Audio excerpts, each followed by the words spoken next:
These are the problems confronting Africa, and fortunately, I have the solutions.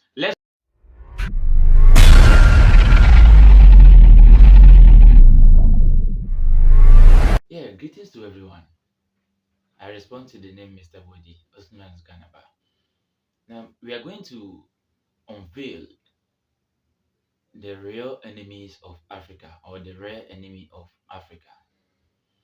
And there is a video that I'll back it with. And after watching the video, you realize that the rare enemy of Africa, or the rare enemies inhibiting or hesitating the progress of Africa, is Africans. The rare people stampeding the progress of Africa, they are Africans. Yeah, in the video you're about to watch, you realize it and it will shock you.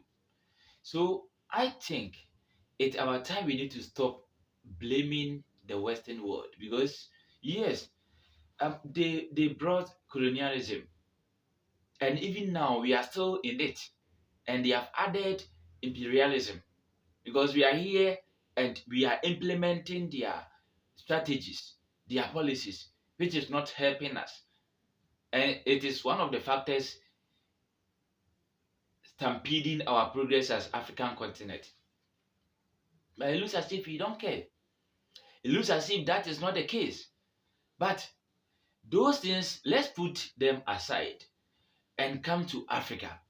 See, when COVID fight began, I told our African leaders that we should look from within, because we have the solutions. We have the solutions to curb our problems in Africa. It's just that we don't believe in ourselves, and we are not ready to accept that we are the cause. And since we are the cause, we are the solution as well. There is a video you are about to watch very soon. And after watching the video, you realize that the time you've allocated to blame the Western world is a wasted time. Then going forward, we are going to stop and rather blame ourselves and find the solutions ourselves, because we are the cause of our own problems in Africa. We are the cause of our own problems in Africa, to be honest with you. Kwame Nkrumah, Thomas Sankara, Idi Amin, and what have you. All these people, you are going to watch the video yourself, and you realize that we are the cause of our own problems in Africa. So we just have to change our mentality. We need mental revolution. We need mental revolution as Africans. So on Educate Africa show, I want us to know that we Africans, we are the cause of our problems. And if we need solution, we are the solution as well. We have the solutions, because we are causing the problems. We hate ourselves, tribalism, partisan politics, egoism, push him down, and what have you. Like, we don't love ourselves. We are not one. We don't believe in ourselves. And if someone is doing something good, and instead of we supporting or pushing the person forward, no, the person is not our brother, is not our father, is not our sister, is not me. So why should I support the person? Because at the end of the day, he is going to be popular and receive the crown and what have you. No, please. It's about time as Africans. We need to change our mentality, the way we think. See, we need to think right, live right, and do right as Africans, and we shall see light. Yes, if we do this, we will definitely see light as Africans. Please, let's go and watch the video, and thereafter, you have a change of mind. Maybe. Thank you. Thomas Sankara in 1987, he was eliminated by Blaise Compaoré. You come to Central African Republic, there's David Daku. David Daku was to change the nation in another dimension, but a man called Bokasawa used to eliminate him. You go down to Congo Brazzaville, there's this guy called Maro Ngouabi. Ngouabi also was eliminated through a coup d'etat. Now, if you go down to Guinea Equatorial here, there was this guy called Masias Ngema. It was his own cousin, Obiangema Basoko, that was used to eliminate him. You go down to Ghana, Osage from Kwame Nkrumah had a good intention for the nation. It was Kotoko, his own clear neighbor, that eliminated him. You go to Nigeria, the guys of Nnamdi Azikiwe, they were eliminated by people close to them. Now, if you put it in a nutshell, you go to Mozambique, Samora Moise Machel, it was his close partner that eliminated him. The West, and I repeat, will never and ever have access to Africa until they use Africans. That's why I say what is eating the bean seed is within the bean seed. Africans are full with greed, full with ethnocracy, tribalism, and nepotism. And if nothing is done, we will keep on killing our best every year. As I talk to you recently, I will guarantee you all shorty that this guy Magufuli has convinced us against once more that Africa does not need any support out of the country. Lazarus Chakwera, in his 8-minute speech commemorating the death of Magufuli, he said, the unpredictable Magufuli. They did not know that leadership could run in Africa without money being borrowed from International Monetary Fund, because they did not know Magufuli was coming. They did not know that projects could be set up and executed on time, because they did not know Magufuli was coming. They did not know that somebody could not pay attention to General Assembly of the United Nations. They didn't know Magufuli was coming. African presidents have given us the impression that you must borrow to succeed. Before Magufuli came to power, most of the mines in Tanzania were privatized. But what he did was that he came back and then sanctioned the foreign companies that were mining in Tanzania until 16% of those particular mines were given back as ownership back to Tanzania. A scenario occurred in Zambia. Zambia is the best producer of copper. You have the copper belt in Zambia. Zambia sold that copper belt to an American firm upfront without payment, that they will exploit the copper and pay them later. American firm came, took that particular copper belt, turned it within 2 years and paid the money upfront, and is giving Zambia a 0.00 something% as royalty for their mine. Was that colonialism?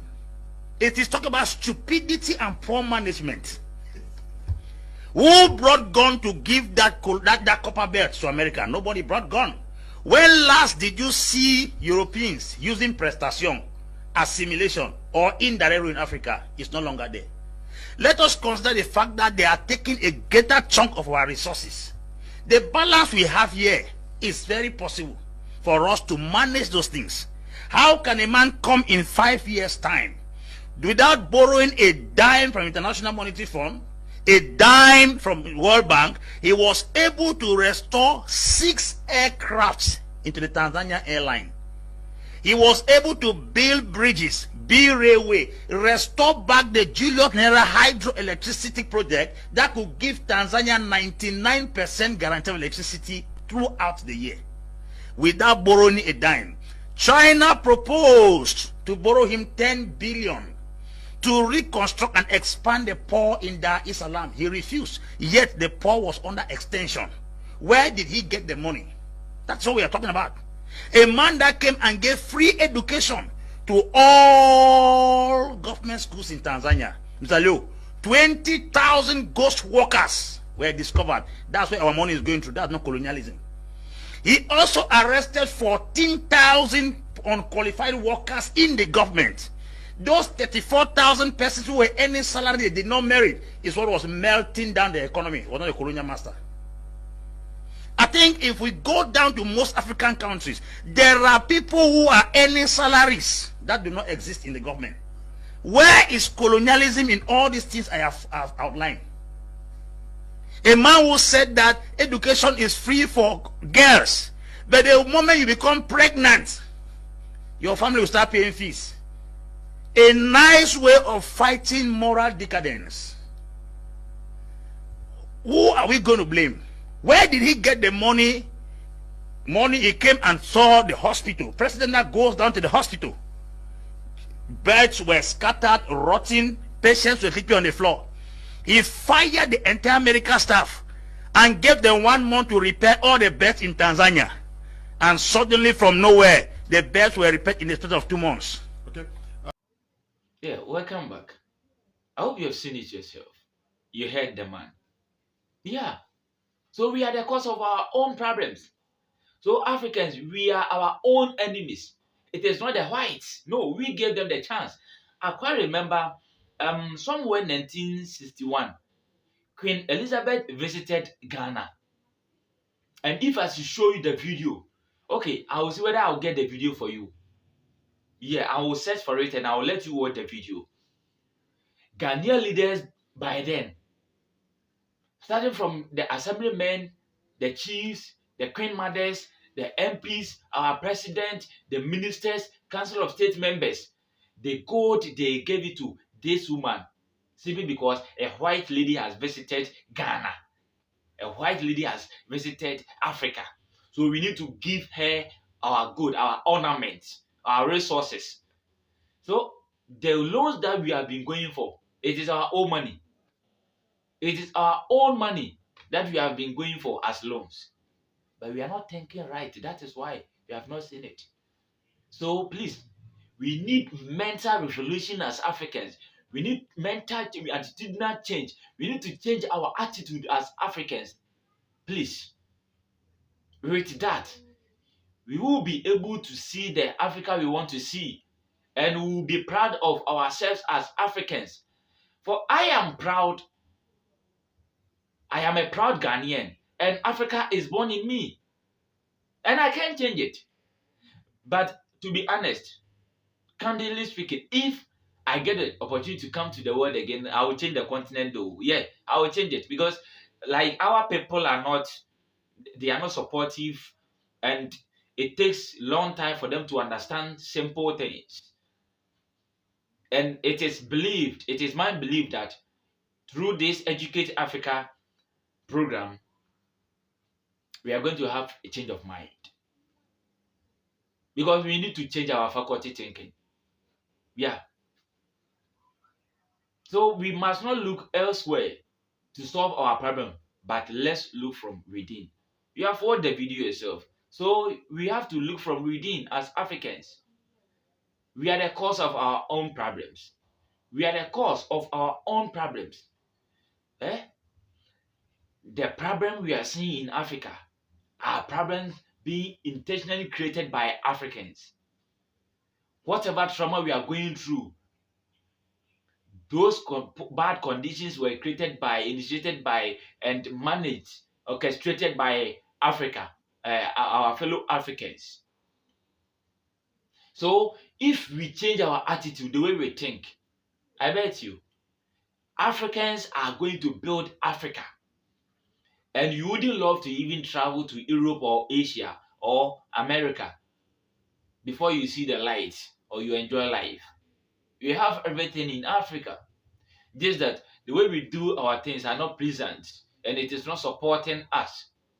So please, with the little video we have watched, let's change our attitude as Africans. The motive of this Educate Africa program, of which I am championing, is to help us change our attitude, our thinking, and also to discover things that we can do as Africans if we change our thinking and think positive at all times. So please, go to Twitter, go to Facebook and YouTube as well. LinkedIn, just type Mr. Body. On YouTube, you will see my link. Subscribe for education and more. And do same on YouTube, Twitter, Facebook, Instagram, and also LinkedIn. Let's do it together. And it is possible. It is possible. Checking the conditions of Africa, it is not something we can boast of. And we think the solution is elsewhere. No, we have the solution. So please, with a positive and focused mindset, we can do it. And I believe that we can do it. Because Africa is the most richest continent in the world. So what else? So what again? So what at all are we waiting for? We can do it. We just have to believe in ourselves. That's all. So fellow Africans, I am bringing my show to the end. And I am urging you that the motive is to help each and everyone. We have to begin to change our attitude, the way we think. So as I am ending my program, I am urging you to search Mr. Body on all the social media handles, subscribe and follow me for education and more. Thank you. God bless you. Yes, I believe that Africa is rich and not poor. We only need to change our attitude and see the Africa we want to see tomorrow. Bear in mind, our education system, we need to go back and reinstitute our ancient education system, and that is our backbone. We shall delve into it very well another time. God bless you. I still maintain my name, Mr. Body. Bye bye.